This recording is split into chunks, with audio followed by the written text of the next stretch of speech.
Donc, on passe vite fait à l'exercice numéro 2.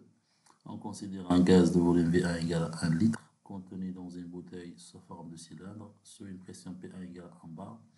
On comprime ce gaz à l'aide d'un piston. Le piston se déplace de la position A vers la position B par application d'une force jusqu'à ce que sa pression devienne P2 égale à 2 bar et son volume devient V2. Le gaz à l'intérieur du cylindre subit à la loi de Coyle-Mariotte. À l'aide d'un simple schéma, montrer les deux états du système. Alors, la première étape, le gaz est contenu dans le cylindre sous la pression P1 avec le volume V1. On comprime ce gaz par l'application d'une force F sur le piston. État numéro 2, caractérisé par la pression P2 et le volume V2. La position A et la position B, d'altitude LA et LB, delta L égale à LA moins LB.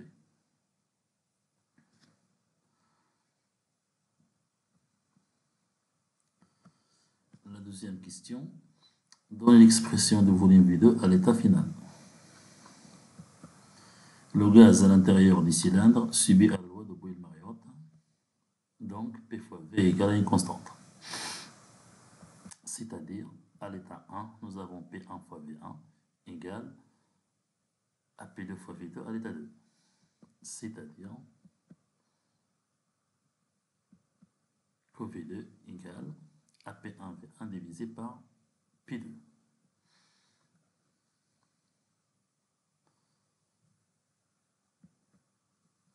Troisième question, donne l'expression du travail de la force appliquée par le piston sur le gaz. Nous avons le travail de la force F lorsque son point d'action se déplace de A vers B égale à F scalaire AB égale à F fois AB fois cosinus FAB. Développons cette expression avec P égale à F sur S et cosinus FAB égale à 1. D'où F c'est P2 fois S facteur L1 moins LB, c'est-à-dire AB, égale à P2 multiplié fois S fois LA moins S fois LB. S fois LA c'est V1, S fois LB fois V2. Donc, le travail de la force F égale à P2 facteur V1 moins V2. D'autre part, d'après la question précédente, on va remplacer V2 par sa valeur. V2 égale à P1 V1 divisé par P2. Donc, le travail de F égale à P2 facteur V1 moins P1 V1 divisé par P2. On développe encore. Donc là, c'est P2 fois V1 moins P2 multiplié fois P1 V1 divisé par P2. Je simplifie P2 par P2.